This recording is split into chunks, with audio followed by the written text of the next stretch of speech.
আল্লাহ নবী দরবারে একটা মহিলা চলে আসলো, কোলে একটা ছোট বাচ্চা রয়েছে। মহিলা কোলে করে বাচ্চা নিয়ে এসেছে। কোলের বাচ্চা কতটা ছোট হতে পারে বোঝার চেষ্টা করে। ওই সময় মহিলাটা বলতে লাগলে, ইয়া রাসূলুল্লাহ, হাবিবাল্লাহ, এই বাচ্চাটাকে আমি আপনার কাছে দিতে চাই। এই জিহাদের জন্য, লড়াইয়ের জন্য, জালিমদের মোকাবিলার জন্য এই বাচ্চাটাকে আপনাকে দিতে চাই। আল্লাহ নবী বলেছিলেন, মা, এই বাচ্চা নিয়ে আমি কি করব? কেন লড়াইয়ের ময়দানে এই বাচ্চাটা কি কাজে লাগবে? ওই সময় মহিলা বলেছিলেন, ইয়া রাসূলুল্লাহ, হাবিবাল্লাহ, আপনি ঠিকই বলছেন, সত্য বলছে, এই বাচ্চা লড়াইয়ের ময়দানে কি কাজে লাগবে। তবে ইয়া রাসূলুল্লাহ, এই মা হয়ে এই বাচ্চাকে 10 মাস 10 দিন পেটে রেখেছিলাম। মন দিয়ে শোনে, আমার আম্মারা, মন দিয়ে শোনে, আপনার ঘরেও সন্তান আছে, ওই সন্তানকে আপনি আমি ধরে রাখছি। বাবা যাস না রে, বেরোস না রে বাবা, লাল আমার ঘরে তা করে, তা করে, তা করে, তা। আল্লাহ সন্তান দিয়েছে, অনেক বাপ মা আছে কোটি কোটি টাকার মালিক, একটা সন্তানের জন্য লাখ লাখ টাকা খরচ করছে, বাচ্চা হয়নি। মা, তোমাকে আল্লাহ সন্তান দিয়ে পরীক্ষা নিচ্ছে, তোমার কাছে সন্তান আগে না আল্লাহ আগে? এই পরীক্ষার দিন এসে গেছে, এখানে আর হাত গুটিয়ে বসে থাকলে হবে না। এ যুবকেরা, আইন যদি আইনের মতো চলতো তাহলে আজকে আমাকে কথা বলতে হতো না। সংবিধান অনুযায়ী যদি দেশ চলতো তাহলে আজকে আমাকে এই শিক্ষা দিতে হতো না। কারণ আমার সংবিধানের 25 নম্বর ধারায় আছে, দেশ এবং সরকার কখনো ধর্মের পক্ষে বিপক্ষে যেতে পারবে না। কিন্তু আজ যারা মাথায় বসে রয়েছে, নেতা মন্ত্রী, সরকার পিএম সিএম হয়ে রয়েছে, তারাই সংবিধানের গলায় পা তুলে দিয়েছে। তাই আমার ধর্ম প্রচারক হিসাবে আজ বলতে বাধ্য হচ্ছি, মা শুনে রেখে দাও। সেই দিন ওই মাটা বলেছিলেন, ইয়া রাসূলুল্লাহ, হাবিবাল্লাহ, এই বাচ্চা কোনো কাজে লাগবে না আমি জানি, তবে এই জন্য আমি দিতে এসেছি, আপনার দিকে যখন তীর আসবে, আপনার দিকে কেউ বল্লম ছুড়বে, আমার বাচ্চাটাকে আপনি ঢাল হিসেবে ধরবেন। জালিমদের তীর আপনাকে লাগতো, আমার বাচ্চার মুখে এসে লাগবে, আমার বাচ্চার পিঠে এসে লাগবে, আমার বাচ্চাটা জালিমদের তীরেতে ঝাঁঝরা হয়ে যাবে। আমি মা 10 মাস 10 দিন ধরে এই বাচ্চাকে বুকে করে নিয়ে পেটে ধরেছি, আমি লালন পালন করে 2-3 বছর ধরে রেখেছি।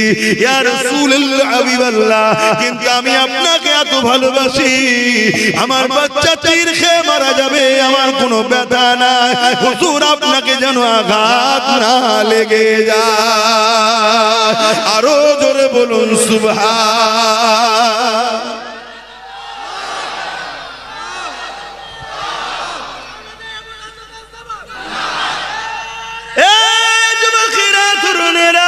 আল্লাহ নবীর ইসলাম সিদ্দিক আকবরের হাতে দায়িত্ব এলো। সিদ্দিক আকবর নবীর ইসলামকে হিফাজত করে ফারুক আজমের হাতে দিয়ে দিল। ফারুক আজম ইসলামের হিফাজত করে উসমান গনির হাতে দিয়ে দিল। উসমান গনি ইসলামের হিফাজত করে মাওলা আলীর হাতে দিয়ে দিল। এইভাবে তবকার পর তবকা আস্তে আস্তে 4 ইমাম ইসলামের হিফাজত করে, 4 পিরানে ইসলামের হিফাজত করে তোমার আমার কাছে দিয়ে দিল। হিন্দুস্তানের বাদশাহ গরিবে নওয়াজ সুলতান মুঈনুদ্দিন আজমিরি আল হুসাইন আল হাসানি আল কুরাইশি, তিনি ইসলামের জন্যই ভারতের জমিনে আসলে লক্ষ লক্ষ মানুষ তিনার বিরুদ্ধে লেগে গেল রুখার জন্য। কিন্তু মনে রাখবে, এক মুঈনুদ্দিন আজমিরিকে জালিম পৃথ্বীরাজ বিরোধী করেছিল রুখার জন্য। কত দিক দিয়ে রুখতে চেয়েছে, পানি বন্ধ করে দিয়েছে, কোন জায়গায় বসতে দেয় না, পুলিশ মিলিটারিতে রুখতে চেয়েছে, কোন দিক দিয়ে যখন পারে না, জাদুকর জয়পালকে ডেকে নিয়ে এসে আমার গরিবে নওয়াজকে আগুনের বাণ মারতে লেগেছে। আমার গরিবে নওয়াজি আগুনকে বলতে লেগেছে, কে তোকে পাঠিয়েছে? আগুনের ভেতর থেকে আওয়াজ আসতে লেগেছে, জাদুকর জয়পাল আমাকে পাঠিয়েছে। আমার গরিবে নওয়াজ বলছে, তুই জয়পালের কথা শুনবি না আল্লাহর কথা শুনবি। ওই সময় আগুন বলতে লেগেছে জয়পাল আমার দুনিয়ার মনিব হতে পারে কিন্তু আগুনের প্রকৃত মালিক হলেন আল্লাহ। গরিবে নওয়াজ বললেন যা আল্লাহর হুকুমে তুই যার কাছে এসেছিলি তার কাছে ফিরে চলে যা। এই কথা যখনই বলেছে আগুন আবার ফিরে গিয়ে জয়পালকে ধাওয়া করেছে। জয়পাল এত বড় জাদুকর ছিল আকাশের উপর দিয়ে উড়ে চলে যাচ্ছে। ভেবে দেখুন কত বড় পাওয়ার ছিল অন্যায়ের দিকে। এই আগুনের উপর যখন উপর দিয়ে ফিরে চলে যাচ্ছে আমার গরিবে নওয়াজ জুতাকে বলেছে খরমকে বলেছে যা জয়পালকে নবী এলিয়া জুতার বাড়ি মাথাতে মেরেছে বারেক মাথায় মারলো তাই গরিবে নওয়াজের জুতোর মারি খেয়ে জয়পালের মাথা খুলে গেল। জমিনে এসে ইমানের নূরের কালমা পড়ে জয়পাল জান্নাতি হয়ে গেল। আমার গরিবে নওয়াজকে অনেক চেষ্টা করেছিল রুখার পারেনে যারা রুখতে চেয়েছে তাদেরই ঘর থেকে একটা দুটো নয় 1000 2000 নয় 90 লক্ষ যুবক যুবতী ইমানের নূরের কালেমা পড়ে মুহাম্মদ রাসূলের দিবানা হয়ে যায়। সেই 90 লক্ষ থেকে আজকের তারিখে ভারতে 60-70 কোটি হয়ে গেছে।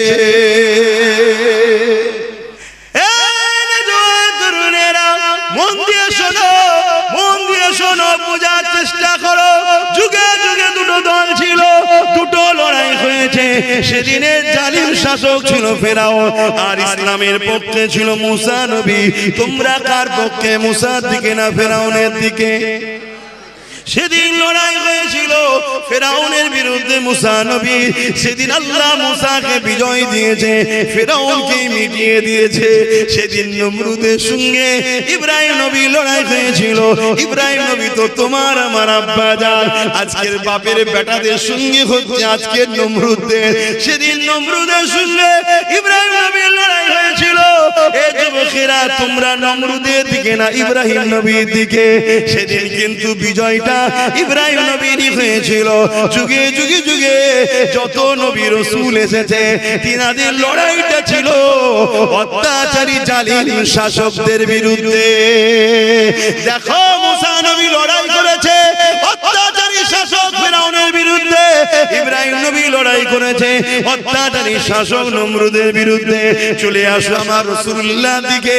আমার নবী পাক লড়াই করেছে অত্যাচারী রোম শাসকের বিরুদ্ধে, অত্যাচারী পারস্য শাসকের বিরুদ্ধে, অত্যাচারী এমন কোন আবু জিল উতবা সাইবা উমাইয়া এদের বিরুদ্ধে আমার রাসূল লড়াই করেছে। হে যুবকেরা আমার নবীর নওয়াসা ইমামে হুসাইন পাক তিনি লড়াই করেছে অত্যাচারী সারাবি খুনি চরিত্র এজিদের সাথে। এজিদ ছিল শয়তানের দিকে, আমার হুসাইন পাক ছিল রহমানের দিকে। এমন করে হিন্দুস্তানে চলে আসো আমার গরিবে নওয়াজ রহমানের দিকে, পিটিরা ছিল শয়তানের দিকে। আমার মুজাদ্দিদ জামান ছিল রহমানের দিকে, পিটি ছিল শয়তানের দিকে। এ যুবকেরা আজকে দিন আমার দেশের মাথায় আর আমার রাজ্যের মাথায় যারা বসে আছে এরা কোন দিকে তোমরা দেখো, বুঝতে তো পারছো কোন দিকে? অবশ্যই আমাকে যদি জিজ্ঞাসা করো এরা হলো শয়তানের অনুসারী, এরা জালিম। আর আমরা যদি রহমানের দিকে হই তাহলে নবীর সুন্নাত অনুযায়ী এদের বিরুদ্ধে আমাদেরকে লড়তে হবে। কারা লড়তে রাজি আছে হাত তুলে দেখো। নারে দ্বীন ইসলাম গুস্তাগে রাসূলুল্লাহ হুঁশিয়ার।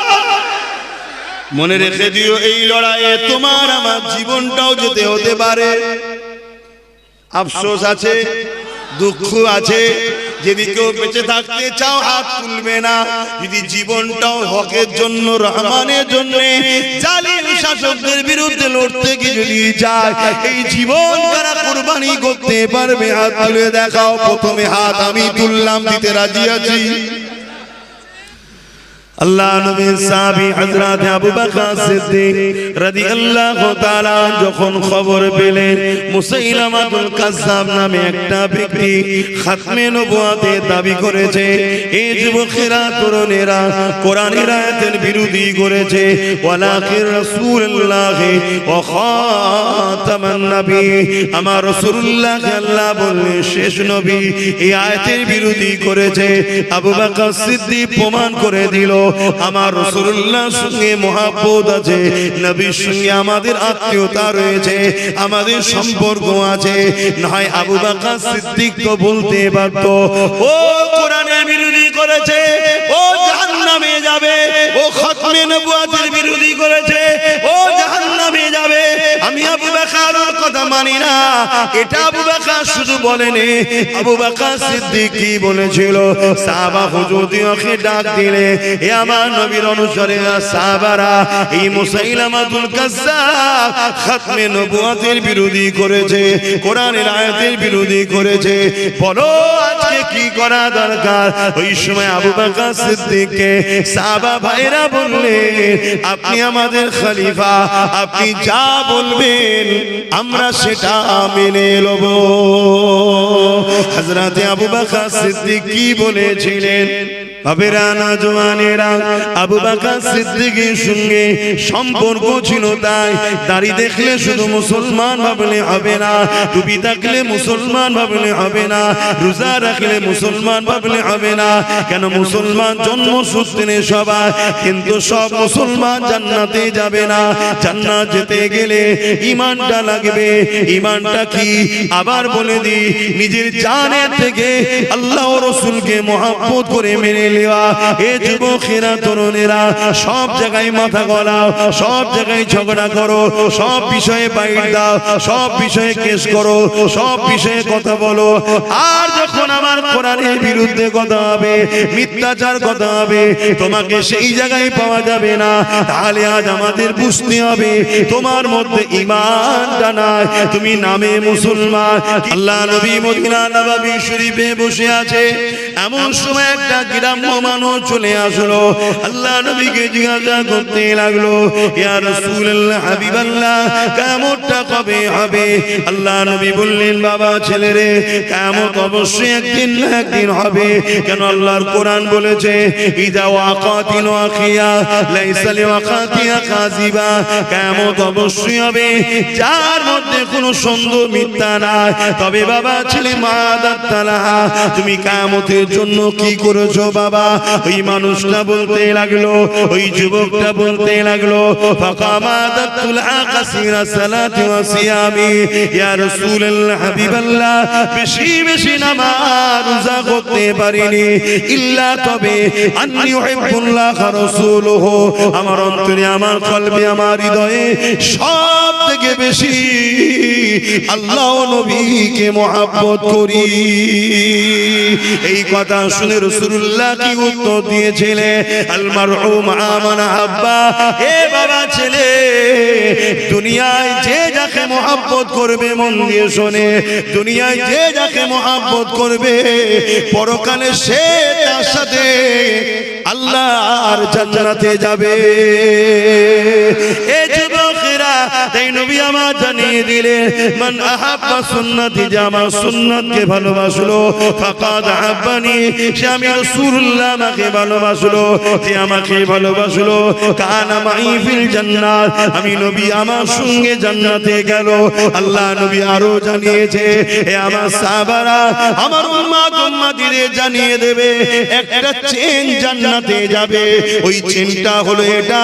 আল্লাহ নবী জানিয়ে দিলে, ভাই আল্লাহ ওয়ালা হয়ে যাও, হয় আল্লাহ ওয়ালা হয়ে যাও। যদি আল্লাহ ওয়ালা হতে না পারো, আল্লাহ ওয়ালাদের সাথী হও। যদি সাথী হতে না পারো, আল্লাহ ওয়ালাদের সাথীদের সাথে সম্পর্ক রাখো। আল্লাহ ওয়ালার পিছনে আল্লাহ ওয়ালা সাথী, সাথীর সঙ্গে সম্পর্ক যে রাখবে, এই তিনটে চেন আল্লাহর জান্নাতে যাবে। বাবেরা আমার, আবু বকর সিদ্দিক সাহাবাদেরকে দুটো কথা বলল। প্রথম নম্বর কথা হলো বুঝাবো, যদি না বোঝে আমি আবু বকর, কেন আল্লাহ বলেছে কুনতুম খায়রা উম্মাতিন উখরিজাত লিন-নাস তা'মুরুনা বিল মা'রুফ ওয়া তানহাউনা আনিল মুনকার। অন্যায়কে রুখে দাও হাত দিয়ে, আর অন্যায়কে মিটিয়ে দাও হাত দিয়ে, ন্যায়কে প্রতিষ্ঠিত করো। যেমন আমার দেশের আইন আছে, কেউ যদি আমার দেশে সন্ত্রাসী করে তার বিরুদ্ধে আইন রয়েছে, প্রশাসন তাদেরকে জেলে দেবে, আইন তাদেরকে মৃত্যুদণ্ড দেবে। আচ্ছা না না, ঠিক তেমন ইসলাম আমাদেরকে আইন দিয়েছে, এটা আমার ধর্মের আইন।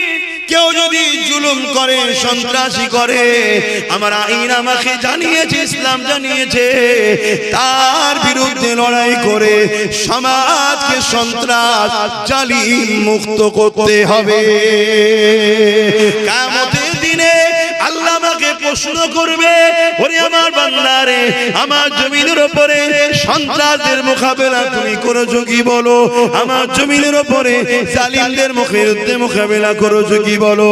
আমি গল্প বলছি নি বাপজানেরা, এত চ্যালেঞ্জ দিচ্ছি, কেউ তো আমার মোকাবেলায় কেউ দাঁড়ালো না। কিন্তু মনে রেখে দিও, কুনতুম খায়রা উম্মাতি উখরিজাত লিন-নাস তা'মুরুনা বিল মা'রুফ। আমাদেরকে আল্লাহ দুটো কাজ দিয়েছে, অন্যায়কে মিটিয়ে দাও, ন্যায়কে প্রতিষ্ঠিত করো। এই হযরত আবু বকর সিদ্দিক 10,000 সাহাবাদের নিয়ে মুসাইলামাতুল কাজ্জাবের উদ্দেশ্যে রওনা দিলে। কেন 10,000 সাহাবা নিয়েছে? কেননা মুসাইলামাতুল কাজ্জাব 90,000 সৈন্য নিয়ে পাহারা দিয়ে বসে আছে। তো যা হযরত আবু বকর সিদ্দিক হুজুরের কথাটা একটু বলে নিন। অসুবিধা হচ্ছে না তো? আল্লাহ নবী সাহাবী হযরত আবু বকর সিদ্দিক রাদিয়াল্লাহু তাআলা 10,000 সাহাবা ভাইদেরকে নিয়ে মুসাইলামাতুল কাজ্জাবের দিকে রওনা দিলে। মুসাইলামাতুল কাজ্জাব বিরাট এলাকা নিয়ে 90,000 বাহিনী নিয়ে বসে রয়েছে। হযরত আবু বকর সিদ্দিক সাহাবা ভাইদেরকে রেখে আগিয়ে গেলেন, মুসাইলামাতুল কাজ্জাবের সঙ্গে কথা বলতে লাগলেন। মুসাইলামাতুল কাজ্জাবকে বলতে লাগলেন, এ মুসাইলামাতুল কাজ্জাব, কেন তুমি আমার কোরআনের বিরোধী করেছো? কেন বলেছো ওয়ালাকিন রাসূলুল্লাহ ওয়া খাতামান নবী, যেখানে আল্লাহ বলছে নবী শেষ নবী, এর বিরোধী কেন তুমি করলে? কেন তুমি রিসালাতের বিরোধী করলে? ফিতনা কেন ছড়াতে লেগেছো? তুমি তোমার কথাকে উইড্রো করে নাও। মুসাইলামাতুল কাজ্জাব দেখতে লেগেছে আবু বকরের দেখে মাত্র 10,000 সৈন্য রয়েছে, অপরদিকে আমার দিকে 90,000 রয়েছে। এই সুযোগকে আমাকে কাজে লাগাতে হবে, এই সুযোগ হাতছাড়া করলে হবে না। এই সুযোগে আবু বকরের 10,000কে মেরে ফেলতে হবে, যেমন আজকে অনেকে ভাবতে লেগেছে। হযরত আবু বকর সিদ্দিক বারবার বোঝাতে লেগেছে, মুসাইলামাতুল কাজ্জাব কোনো কথাই কান দিচ্ছে না। ইশারা করে দিল, ঝাঁপিয়ে পড়ে যাও। ইশারা যখনই হয়ে গেল, মুসাইলামাতুল কাজ্জাবের সৈন্যরা আচমকা আবু বকর সিদ্দিকের সৈন্যদের উপরে, সাহাবাদের উপরে হামলা করে দিল। এই আচমকা হামলাতে সাহাবা ভাইরা বড় শহীদ হয়ে গেলে, বেশ কিছু সাহাবা ভাই শহীদ হয়ে গেল।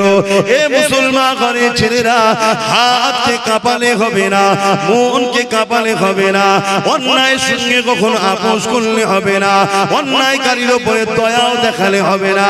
তুমি যদি অন্যায়কারীর উপরে দয়া দেখাও, অন্যায়কারীর সুযোগ পেলে তোমাকে কিন্তু কামড়াবে। যেমন কদিন আগে বললাম, শুনছেন তো?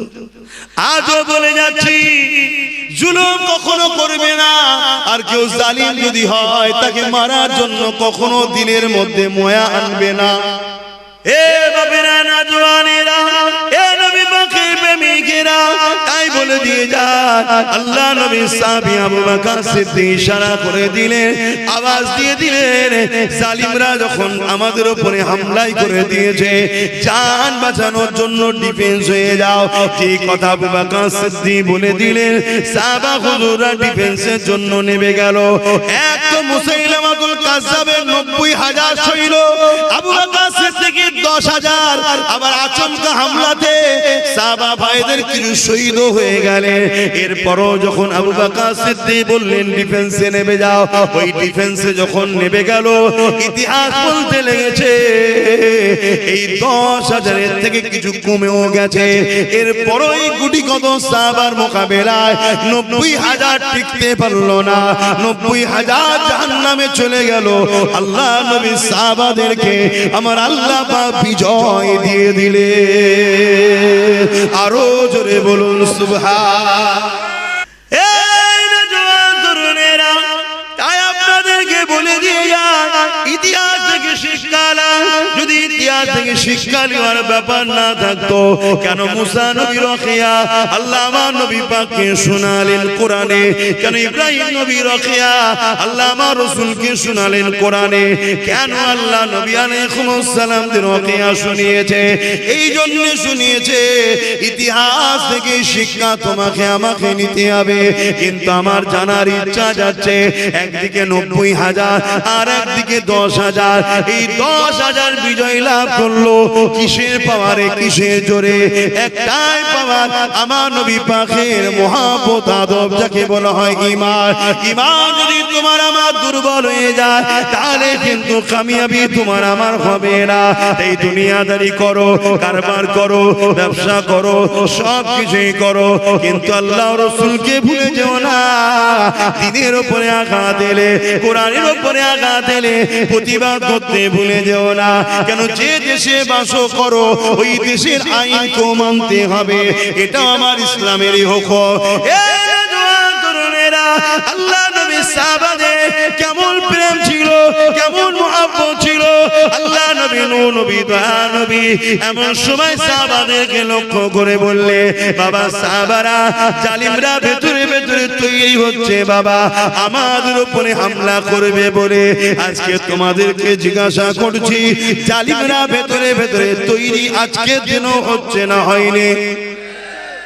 তারা কিন্তু সব তৈরি করছে। তারা রাত পাওয়ারও তৈরি করছে, ওই পাওয়ারে তারা ধর্মস্থানও তৈরি করে নিচ্ছে।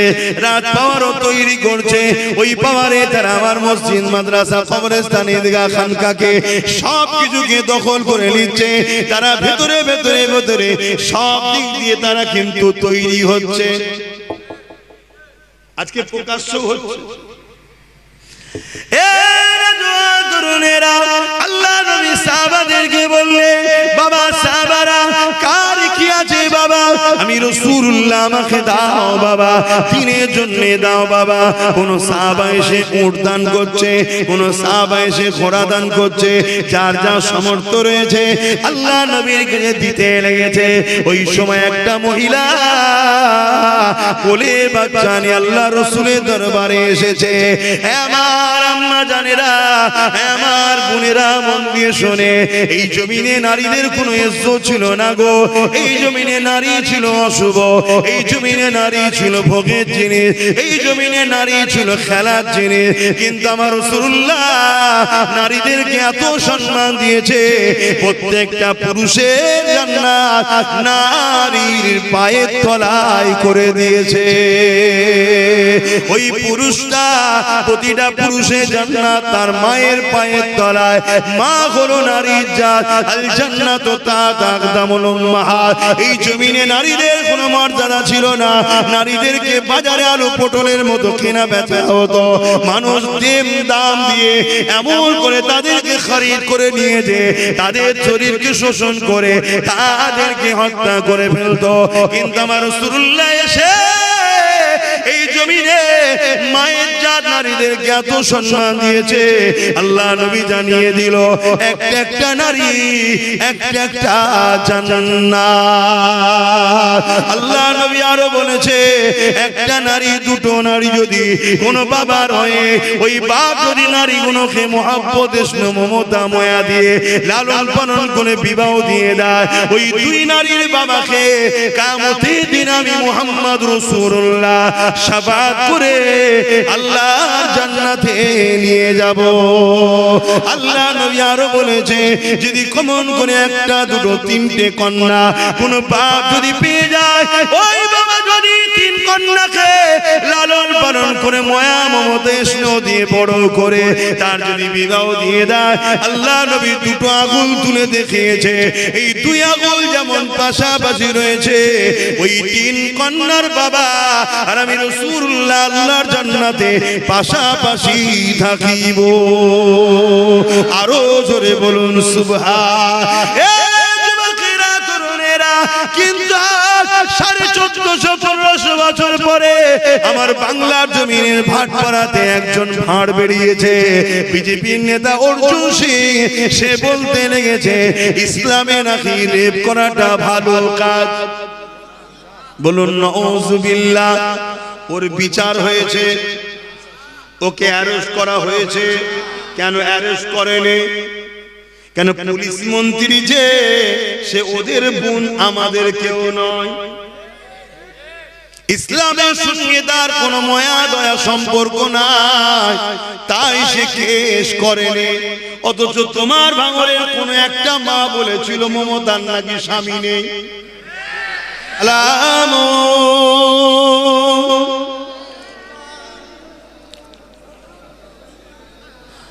ভাই একটা কথা ছোট্ট জিজ্ঞেস করছি, একদিকে 10 লাখ টাকা আছে, একদিকে 10 লাখ টাকা আছে, এদের বিরুদ্ধে লড়াই করার এদের ইমানি ও শারীরিক আল্লাহ ক্ষমতা আরো বাড়িয়ে দিন। আল্লাহ, আয় আল্লাহ, হাবিবের খাতির রহমত করে দয়া করে আমার দেশ ও রাজ্যকে জালিম হুকুমতদের হাত থেকে হেফাজত করুন। আল্লাহ, আয় আল্লাহ, ওয়াকফকে আপনি হেফাজত করুন।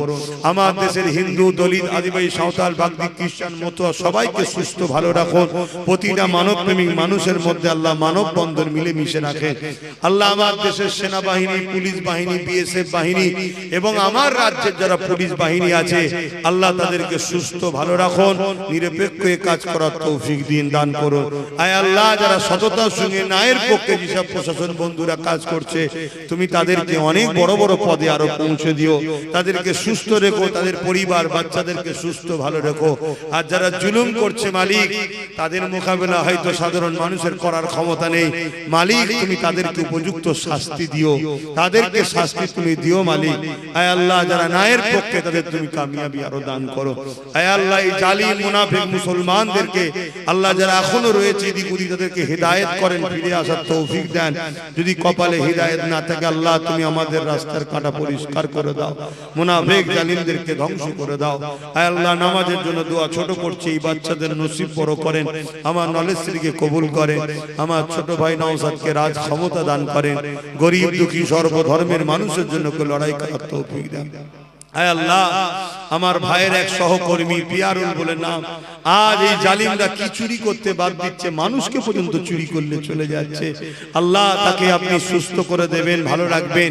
আল্লাহ, আগামী দিন তাকেও বিজয় দান করবেন মালিক। আর সেও হকের জন্য, গরিবদের জন্য লড়ছে, তুমি তাকেও কামিয়াবি দান করো। আমার ভাইয়ের সকল সাথীদেরকে তুমি কবুল করো, সুস্থ রেখো, ভালো রেখো। খাস করে আমার সংগঠন ফুটপাশে আহলে সুন্নাত ওয়াল জামাতকে কবুল করেন, সংগঠনের কর্মী, দাতা, দরদিরকে কবুল করেন, আমার নলেজ শ্রীকে কবুল করেন। হাসবুনাল্লাহু ওয়া নি'মাল ওয়াকিল, নি'মাল মাওলা নি'মান নাসির। বারহাক লা ইলাহা ইল্লাল্লাহু মুহাম্মাদুর রাসূলুল্লাহ সাল্লাল্লাহু আলাইহি ওয়াসাল্লাম।